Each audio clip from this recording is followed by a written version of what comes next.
Hi friends, good evening. This is Dr. Raghavendran. He's a COVID physician from Dindigul Medical College. So இப்போ வந்து Covid pandemic வந்து ரொம்ப அதிகமாக போயிட்டுருக்கு. அதாவது இந்த சென்ஸ் வந்து young people are affected mostly.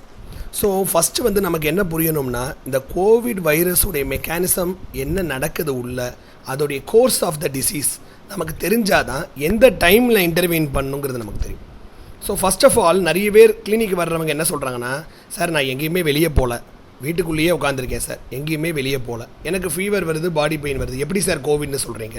C, first of all இந்த பேண்டமிக் சுச்சுவேஷனில் any symptom such as fever, body pain, tiredness, மயால்ஜியான்னு சொல்லுவோம், ஜாயிண்ட் பெயின், இது எல்லாமே loss of smell, loss of taste, and then sometimes சில பேர் come with loose stools and vomiting, வயிற்றுவலி, வாந்தி, அதுவே இனிஷியல் சிம்டமாக இருக்குது. So any such symptom should be suspected as COVID apart from usual cough and cold which we see. So இதில் எந்த symptom இருந்தாலும், ஏன் இந்த சிம்டம்மை நம்ம முக்கியமாக எடுத்துக்கணும், இதில் எந்த சிம்டம்னாலும் அப்படின்னா, இந்த டைம் லைன் ஆஃப் த டிசீஸில் வந்து டே 1, ஏன்னா இது வந்து ஒரு 14 day டிசீஸ்.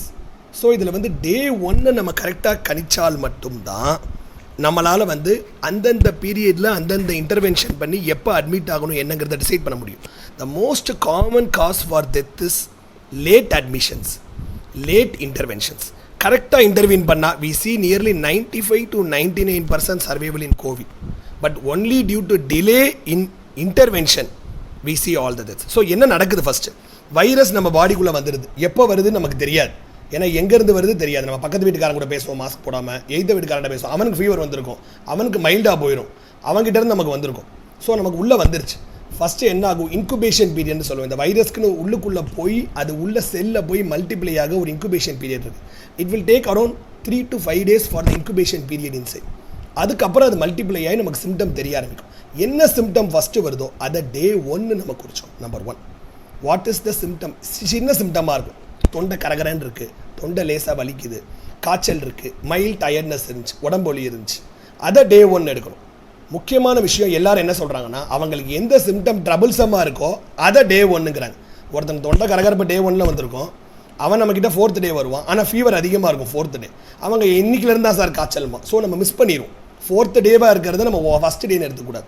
ஸோ கரெக்டாக when we go to our doctor or physician, what we should tell is that when is the first day of onset of the simple symptoms? Number 1. Number 2, எப்போ அந்த symptom தெரியுதோ first we need to isolate ourselves. ஏன் virus உள்ளே போயிடுச்சு, தொண்டையில் உள்ளே போயிட்டு multiply ஆக ஆரம்பிக்குது, சிம்டம் தெரிய ஆரம்பிக்குது. நெக்ஸ்ட் ஸ்டெப் என்ன நடக்குதுன்னா, ஃபஸ்ட்டு 3 to 4 days இந்த ஃபீவர், பாடி பெயின், டயர்ட்னஸ் வந்துட்டு குறைய ஆரம்பிச்சோம். இதுதான் ஸ்டேஜ் 1. It starts decreasing. எதனால்? நம்மளுடைய ஆன்டிபாடி ரெஸ்பான்ஸ், நம்மளுடைய பாடி இம்யூன் மெக்கானிசம் என்ன பண்ணும்னா வைரஸை போய் அழிக்க ட்ரை பண்ணும். அதனால் இந்த ஸ்டேஜிலேருந்து நம்ம குறைஞ்சிடும். சரி, இப்போ இந்த கோவிட் ஏன் லங்ஸுக்கு இன்வால்வ் ஆகுது, ஏன் நுரையீரல் பாதிப்பு வருது அப்படின்னு கேட்டால், that is not due to the virus causing pneumonia. நல்லா புரிஞ்சுக்கோங்க, இந்த வைரஸ் உள்ளே போய் நிமோனியா காஸ் பண்ணாது. நம்மளுடைய பாடியோட ஆன்டிபாடி ரெஸ்பான்ஸ் இருக்குது பார்த்தீங்கன்னா, அது ஒவ்வொருத்தருக்கு வேரி ஆகும். அவங்களுக்கு என்ன ஆகும்னா, அந்த antibody will go and cause இன்ஃப்ளமேஷன்னு சொல்லுவோம். இன்ஃப்ளமேஷன் அதாவது உள்ளுக்குள்ளே போய் எரிச்சல் ஏற்படுத்தும். அது ரத்த குழாயை ஃபுல்லாக அடைப்பு ஏற்படுத்தும். எங்கே போகிற ரத்த குழாய்? நுரையீரல், லங்ஸுக்கு போகிற ரத்த குழாய் பிளாக் ஆகுது. அது பிளாக் ஆகிறதுனால லங்ஸுக்குள்ள பெர்ஃப்யூஷன் குறையுது, அதனால ஆக்சிஜனேஷன் பாதிக்குது, அதனால ஆக்சிஜன் குறையுது.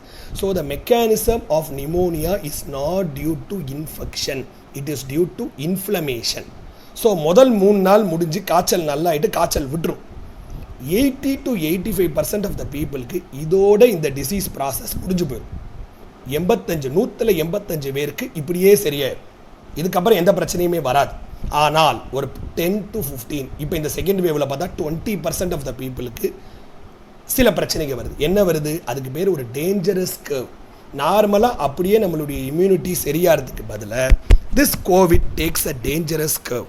என்ன சிம்டம் வருது அப்படின்னா, சரியானதுக்கு அப்புறம் திடீர்னு ஹை கிரேட் ஃபீவர், 2வது சிவியர் பர்சிஸ்டன்ட் காஃப், லேசாக தொண்டையிலேருந்து வர்ற காஃப்க்கு பதிலாக உள்ளேருந்து இருமல் வரும், 3வது மூச்சு விட கொஞ்சம் சிரமப்படுறது, கொஞ்சம் நடந்தா, கொஞ்சம் படி ஏறினா, கொஞ்சம் நேரம் நடந்தால் கூட இல்லை கொஞ்சம் ஸ்ட்ரெயின் பண்ணால் கூட மூச்சு வாங்க. ஸோ இந்த 3 சிம்டம்ங்கிறது டேஞ்சரஸ் கர்வ் ஆகுது நமக்கு கோவிட் அப்படிங்கிறது நம்ம பாடியில் உறுதிப்படுத்துறது. ஸோ எல்லோரும் என்ன பண்ணுறோம்னா இப்போ எல்லாம் பல்ஸ் ஆக்சிமீட்டரை வாங்கி வச்சுக்கிட்டு எனக்கு ஆக்சிஜன் லெவல் 96 இருக்குது, 95 இருக்குது. ஆக்சிஜன் லெவல் குறையிறதுக்கு டைம் ஆகும். ஏன்னா நம்மளோட லங்கோட கெப்பாசிட்டி வந்து 2/3 ஆர் ரிசர்வ் லங். ஸோ நம்மளுடைய லங் எவ்வளோ முடியுமோ காம்பன்சேட் பண்ண பார்க்கும் until one stage is reached when the oxygen drops. So oxygen drop should not be taken as a marker. So 4வது 5வது நாளுக்கு அப்புறமும் ஃபீவர் பர்சிஸ்ட் ஆகுது, இல்லைன்னா காஃப் பர்சிஸ்டண்ட்டாக இருக்குது, இல்லை மூச்சு வாங்க விடுது அப்படின்னா நம்ம டேஞ்சரஸ் கர்வை நோக்கி போகிறோன்னு அர்த்தம். இந்த 5th டேயில் நம்ம இதுக்குரிய ரீசன் என்னென்னா த திங் கால் சைட்டோகைன் ஷவர்னு சொல்கிறோம். அதாவது நம்மளுடைய பாடியோட இன்ஃப்ளமேஷனை சைட்டோகைன்ஸுங்கிற சில ஹார்மோன்ஸ் என்ன பண்ணுதுன்னா they cause the inflammation within the body. So இந்த சைட்டோகைன்ஸை நம்ம அழிக்கணும்னா there are only one injection which is available which is steroids. So அந்த ஸ்டீராய்ட்ஸை கரெக்டான டைமில் if you are able to institute it then we can stop the cytokine shower from becoming a cytokine storm later. சின்னதாக இருக்கிறத பெருசாகி மூச்சு திணறலோட ventilator போகிறத தடுக்கிறதுக்கு அந்த கரெக்டான டைமில் ஸ்டீராய்டு ஆரம்பிக்கும். இன்னொரு கேள்வி கேட்பேன், அப்போ எனக்கு வந்தோடனே ஃபீவர் வந்தோடனே நான் ஃபஸ்ட்டு டேவே ஸ்டீராய்டு போட்டுறவான்னு கேட்டால் ரொம்ப முக்கியமான விஷயம், அது மோர் டேஞ்சரஸ். ஏன்னா ஃபஸ்ட்டு டே நம்ம வைரஸ் உள்ளே மல்டிப்ளை ஆகிட்டு இருக்கும் 3 நாள் 4 நாள் வரைக்கும். 4வது நாளுக்கு அப்புறம் தான் நம்ம பாடியோட இன்ஃப்ளமேஷன் அதை அழிக்க ஆரம்பிக்கும். நீங்கள் ஃபஸ்ட்டு டேவே ஸ்டீராய்டு போட்டால் என்ன நடக்க போகுது, அந்த வைரஸ் இன்னும் அதோடைய மல்டிப்ளிகேஷன் அதிகமாகி நம்மளுடைய டிசீஸ் சிவியர் ஆகும். ஸோ அதனால் ஃபஸ்ட்டு டே வந்தால் only symptomatic treatment up to day 3. ஒரு ஆசித்ரோமைசின், கவர்மெண்ட்டே கைட்லைன்ஸ் கொடுத்துருக்கு, paracetamol, vitamin C, zinc, multivitamin. 185 பேர் இதிலே சரியாயிரும். பட் ரிமைனிங் 15% வந்து இந்த மாதிரி ஒரு டேஞ்சரஸ் கர்வ் நடக்கிற அந்த சிம்டம்ஸ் வந்துச்சு, ஹை கிரேட் ஃபீவர் பர்சிஸ்டண்ட்டாக இருக்குது, காஃப் பர்சிஸ்டண்ட்டாக இருக்குது, மூச்சு விட கஷ்டம் இருக்குது, இதில் ஏதாவது ஒன்று வந்துச்சுனால் உடனே we need to approach the physician. That is the time when we need to intervene with by doing certain blood test panel and by taking the CT scan of the chest and by starting injections. என்ன injection போடணும், எல்லாரும் remdesivir, antibiotic இது பின்னாடியே சுற்றிக்கிட்டு இருக்கோம். இந்த இன்ஃப்ளமேஷனை stop பண்ணி இந்த பிளட் கிளாட்டிங்னு சொல்கிறோம் பார்த்தீங்கன்னா, இந்த கிளாட் நடக்குது லங்ஸுக்குள்ளே உள்ள பிளட் வெசல் கிளாட், இந்த 2 தான் நம்ம தடுக்க முடியும். அதுக்கு 2 ட்ரக் தான் இருக்குது. ஒன்று ஸ்டீராய்ட்ஸ், 2வது ஆன்டி கோயாகுலன்ஸ், இந்த பிளட் கிளாட்டிங்கை ப்ரிவென்ட் பண்ணுற ஆன்டி கோயாகுலன்ஸ். இந்த 2 மட்டும்தான் நம்ம செய்ய முடியும். இந்த 2 இந்த 5th டேலேருந்து 8th டேக்குள்ளே நம்ம கொடுத்துட்டோம்னா அந்த சைட்டோகைன் ஸ்டாம் போகாமல் நம்ம தடுக்கலாம். That is very very important. அந்த ரெகக்னிஷன் இஸ் வெரி இம்பார்ட்டன்ட். இல்லை நான் வீட்டிலே SpO2 வச்சுருக்கேன், மானிட்டர் வச்சுருக்கேன், நான் வீட்டிலே பார்த்துட்டு 90 கீழே குறைஞ்சாதான் நான் வைத்தியம் பண்ணுவேன் அப்படின்னு நம்ம உட்காந்துருந்தோம் அப்படின்னா அது குறையிற நேரத்தில் nearly 70 to 80% of the lung would have been destroyed. So what is more important is monitoring of the symptoms, appropriate time blood investigations, and what is needed is the scan at the right time and treatment with steroids and anticoagulants which need to be continued for at least 7 days. So steroid நான் வீட்டிலே எடுத்துக்கலாமா அப்போ இந்த 2 ட்ரக்கையும் steroid anticoagulant அப்படின்னு கேட்டால் no, because steroid has its own side effects. என்ன இருக்குது, steroid is டயபெட்டோஜெனிக், டயபெட்டிஸை கூட்டி விடும் நம்பர் 1. அப்புறம் ஸ்டீராய்ட்ஸ் வந்து இன்ஃபெக்ஷன் ரேட்டையும் கூட்டலாம். ஸோ கரெக்டான time by the physician, prescribed by the physician, either oral steroids or IV steroids with anticoagulants. 2வது கேள்வி கேட்பாங்க, ஆஸ்பிரின் ஹெல்ப் பண்ணுமா, குளோபிட்ரோஜல் ஹெல்ப் பண்ணுமான்னு கேட்டால் even in covid the platelet count is low. So aspirin குளோபிட்ரோஜல்னால பெரிய லெவல் ரோல் கிடையாது. The only thing which helps is anticoagulants such as heparin, enoxaparin, low molecular weight heparin, rivaroxaban. These are the drugs which are useful. So இந்த 2 கரெக்டாக நம்ம start பண்ணாலே அந்த next 15% டெத்தாக போகிறவங்களில் நம்ம nearly அதில் ஒரு 95 to 99% நம்ம சேவ் பண்ணிடலாம். சர்டன் பீப்புளுக்கு நம்ம என்ன ட்ரீட்மெண்ட் கொடுத்தாலுமே they go for a progressive course of illness.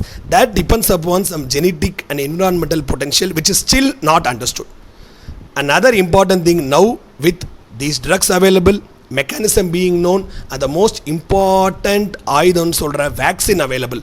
எப்போ வேக்சின் கிடைக்குதோ உடனே வேக்சின் போட்டுருங்க. வேக்சின் போட்டவங்க எனக்கு தெரிஞ்ச வரைக்கும் தமிழ்நாடு இல்லை, ஆல் ஓவர் இந்தியாவில் டெத்துங்கிறது நியர்லி நெக்லிஜிபிள் ஆர் நில். So vaccine is the only thing which has confirmed protection.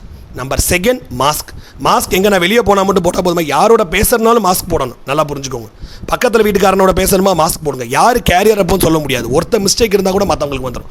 So the only thing to prevent is mask everywhere when you step out of your home, even while speaking to your relatives or your neighbours. Number 1. Number 2, வீட்டுக்கு வந்த உடனே hand washing with soap and water. Number 3, as soon as the symptoms appear, kindly isolate yourself individually. இல்லை இது சாதா காய்ச்சல், lemon juice குடிச்சு வந்த காய்ச்சல், தண்ணியில் குளித்தேன், மழை பெய்யுது, மலையில் நினச்சேன், இப்படின்னு ஒவ்வொருத்தரும் வந்து இப்படி தான் ஆரம்பிக்கிறாங்க கதையவே கிளினிக்கில். So never ever do this mistake.